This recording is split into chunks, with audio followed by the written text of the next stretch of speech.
Hi everyone, welcome to week 5, and the tutorial this week is on organizational technology. So I think many people who have read this chapter may have got a bit of a rude shock about the definition and what actually is organizational technology, and it's not in the conventional sense where it's technology. It is essentially the how the organization almost achieves their goals and what they use to utilize to achieve those goals. So there's a good definition in the chapter about that, which I believe is on like the start of the chapter actually. I had it up here 2 seconds ago. That is the nature of their work. Okay, by which is meant that so the idea of that human service organizations can be distinguished according to their technology, by which is meant the nature of their work. So, and as this goes on, this has created a number of theoretical writings dating back to the 1970s, which can get overcomplicated. So hopefully the lecture that that Madonna has given and the textbook has given you guys a good understanding. And we're just going to run through the key discussion topics this evening and see if I can apply some good examples and make it the chapter make a little bit more sense to everyone. Hopefully. I'll give it a crack and see how I go. So the first key discussion point is what are the distinctive human service challenges in articulating the effectiveness of technologies employed? Okay, from the textbook. So I've got Bronwyn and Carol with me this week, and that is a really tough question. But if one of you guys want to have a little bit of a go answering that, we can work through it together. Do you want to put it in English?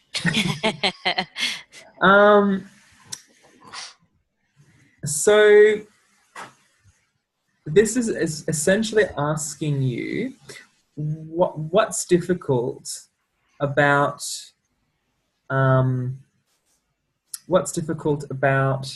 sort of reviewing and seeing how the technologies are working. So if we change technologies and think of technologies as how the organization goals and methods, right? So methods, how they're actually working, and why is that difficult to articulate? That question's even not difficult to articulate. Could it be because sometimes goals of the organization aren't particularly specific? So that sort of leads on, like not really sure how this technology is helping us because the goals for the technology, if they're linked with the goals of the organization, might be sort of vague. Yeah, they're very ambiguous as well. You got anything to add, Carol? I was going to say, is it because it's forever changing, as in society is changing anyway, or the needs of society are changing. So the company or the organisation has got to change to continue offering a service. It may be a different service, or it may be an extension of what they're already offering. Yeah, definitely. Organizations continuously change, and what's required, like community needs change as well, and organizations need to change with that, and that can make it difficult. So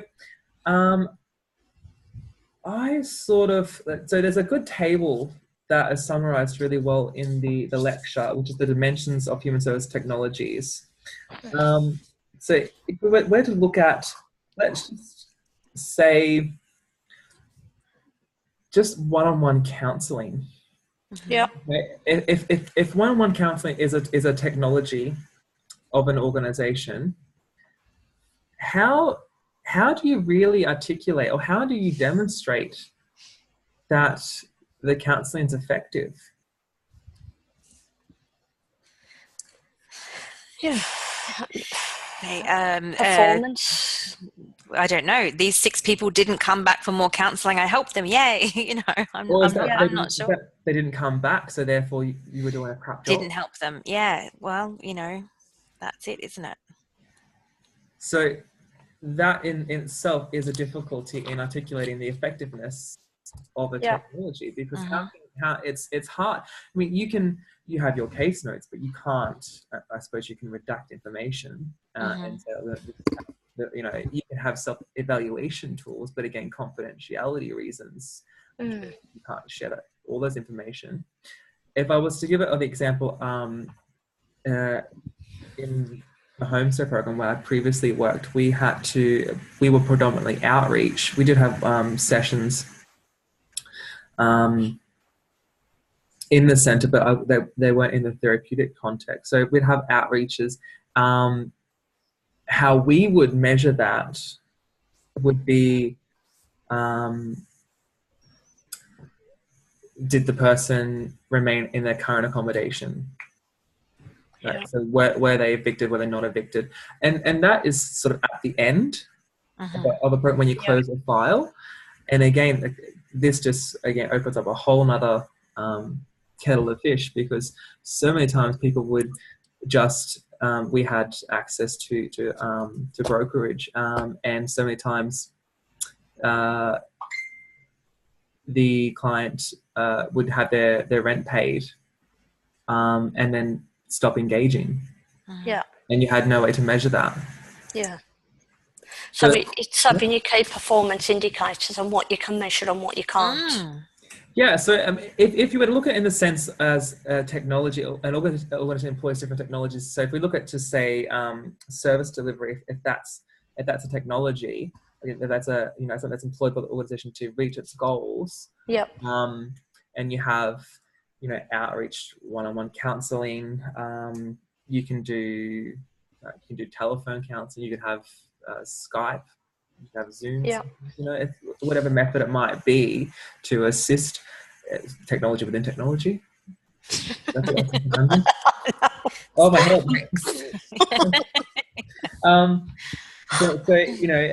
If it just in the way how the service is delivered, if you look at that is in a technology. Well, how do you evaluate that technology that's successful? And it might be, if you put that in a further context, like just to overcomplicate things for people watching later, if you were to put that in, say, like an Indigenous context, that would be more suitable to meet them in their own home, or in not necessarily in the actual organization itself, right? So, you've got those added layers of complexity, and you have to capture all that. Yeah. And how you articulate, and one-on-one counselling in the office isn't working because we're not really reaching this community of people because of this. But then how do you articulate that? Well, what have you got to back it up with? Yeah. And as we said before, like, it might just be because, well, they've stopped coming. Maybe you're a service that charges something. Yeah. Like if we look at the Headspace example, you get, I think it's 10 visits. You've got I think it's 6 and 4, the mental health care plan. Yeah. And after that, then you have to pay unless the individual private practitioner reaches an agreement with you, and you've got to pay. Yep. Right. Okay. So that could be, so articulating all those kind of things is why the technology of an organization is difficult. Yeah. Makes sense. Yeah. I thought that was a really long-winded answer. No, it matches the rest of the course. It's all this multi-layered sort of, situation, wide context and different things to consider. So, yeah. That's why I'd always prefer to break things down into an example of an organization. Yeah. I think what really would have been beneficial, like what I think they've done on the lectures is to use Headspace, but it would be great, I think, if everyone, a bit late now, week 5, but could start from week 1, pick an organization and tend to stick with it and apply this stuff to organizations as they go on. For those who, next week Yeah. week, which I know is just catch-up week for people. But those who do have a bit extra time, if they want to go back and try doing that, if they're still struggling, I would suggest doing that. Yeah. And something like Headspace, because you've got the added assistance from Madonna's lectures as well. And there's a lot of information with Headspace that's out and readily available as well, just to try to apply or look at the theories that they might employ. Yeah. Yep. So you won't get sick of hearing everything about Headspace then? No, not at all. And to be honest, they're a wonderful service. They really are. To work for that they're a pretty great service to work for. They do have their stuff in place, which makes it easier for the workers. Yeah. So and that's having the stuff available is just easy. That's okay if people choose Headspace. Okay. Again, I would like a bit of diversity, but Too late. Well, I suppose I could just cheat then as well, can't I? I can just copy and paste the comments. That's I just recorded that too, damn it. Okay, so the next key discussion point is what are some of the social, political, and cultural factors influencing human service technologies? Well, that would be the legalities. If they're funding something, they're going to want more out of it, or they're going to want to input more rules, regulations. So they're going to want indicators to say how it's working and why it's working. Mm-hmm. I think about it in terms of technologies as information technology, and just think about, sort of who has access to the internet, who has the ability to go online to apply for services or access online counselling, that kind of thing. Can be political if we end up with a really crappy NBN service that people can't use. Just limitations like that. So what's happening in the country at the time might dictate how much access you have to certain services. Yeah, and that's a wonderful example. Even though we don't just necessarily talk about organizational technologies in the sense of technology, it's a great example because there is a huge shift these days in reducing numbers in different services to try to streamline and make things, they say, more easily accessible for people. Yeah, big laugh there. That's a great example. So the other day I had a client who urgently needed a passport because their mother had passed away, and they had less than 6 months on their passport. Yeah. And they had made a little bit of a mistake. They were an older client, so obviously I wasn't working on the passport matter, but it just came up, so I helped them with it. And an elderly client, and they had filled out a form and gone to the post office, and they for those who don't know, they cut your passport, the one that you have. They cut that because you can't have two, so you've got to so that they make the one that you have invalid, and you then can't actually fast track that procedure. If you want to use information, if you want to fast track, you actually got to go into the office, and you can just actually go into the desk and you can do something in Brisbane. But so they had, where was the mic? Sorry. I'm back with it again. And so I tried to call up. I spent on the phone maybe about 40 minutes and got disconnected like about 3 different times. Couldn't get a hold of they kept transferring me to different departments. One of the numbers I think just ended up like just ringing out, like it didn't actually go anywhere. And they kept on the website. They kept directing me to like to lodge an online question or to email. The numbers were really hard to find, and so in frustration, I wrote a nasty worded letter to the passports. Passports office, and I got a formal apology. Well, my client got a formal apology, which is nice. But essentially, they didn't really understand that there are still people in this day and age. So my clients, they don't have access. They don't have internet. Yep.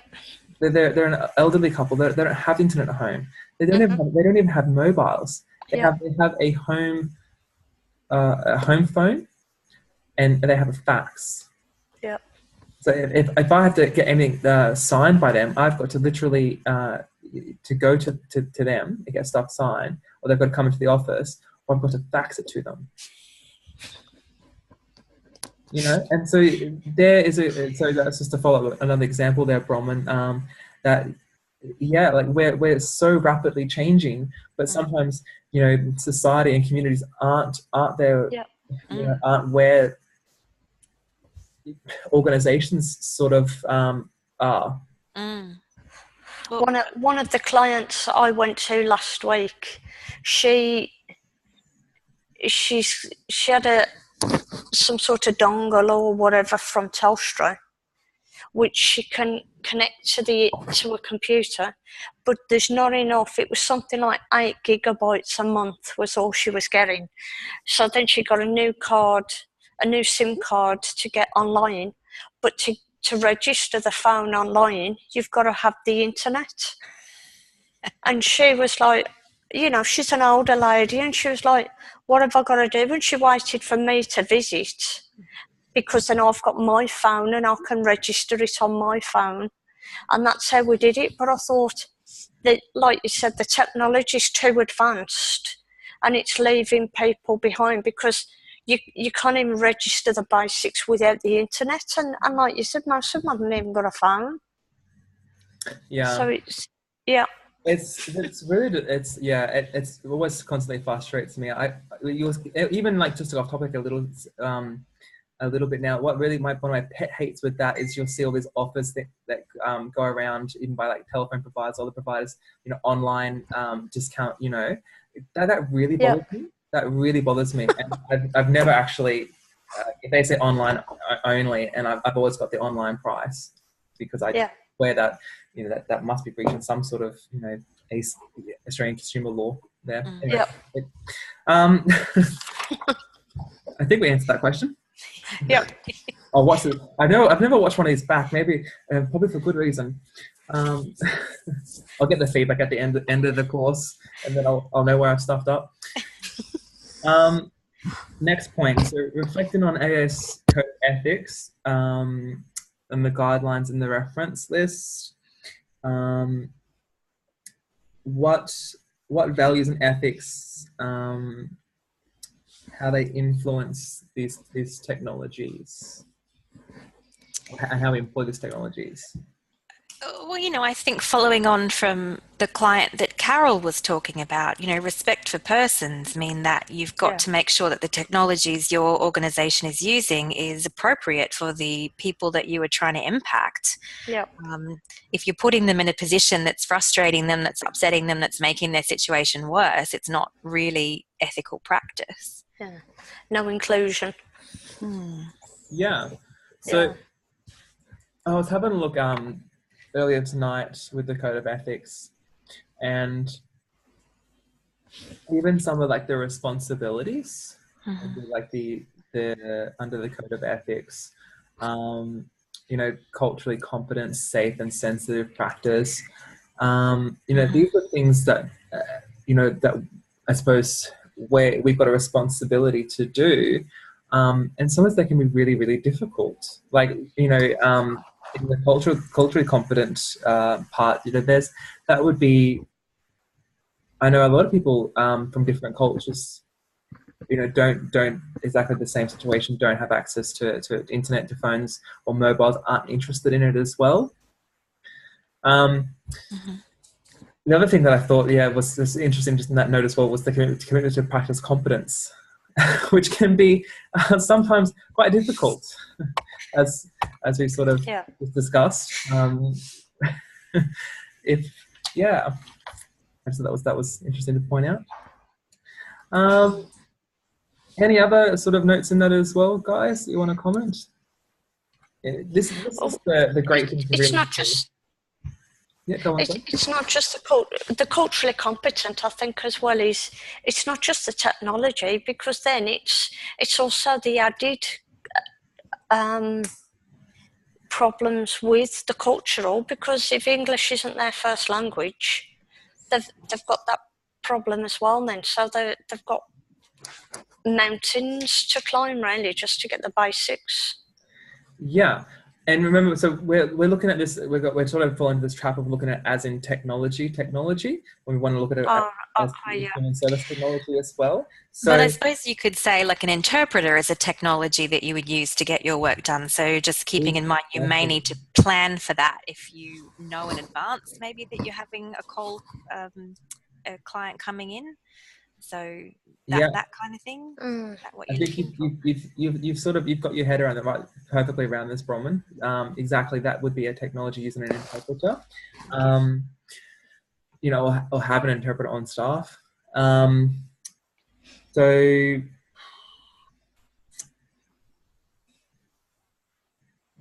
if you were to look at doing, sorry, I should explain myself. When I was laughing at the sort of the competence in practice, when I was saying that it was quite interesting to tie that back to technology. God, this is going to be really hard for people watching back. If you're looking at Skype counselling or phone counselling, that again, if that's an organisation technology they employ, which is also a technology, but can impact the social work values and ethics, because we've got a responsibility to be competent workers and practice competence. But then how do we do that if our client, oh my God, I put myself in such a conundrum right now, is not competent with the computers? Yeah, sure. Does that make sense? Because I feel like no, it does. I should have written that one down. All right, I'm going to get off that one now before I really do my heading. Okay. All right, we might just sort of, there's two left. We might just sum up. We might just do one more. Which one do I like better?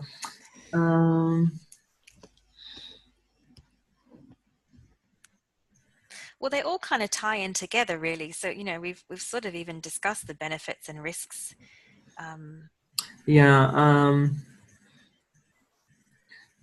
So that last one's really, I'm just trying to break that last one down.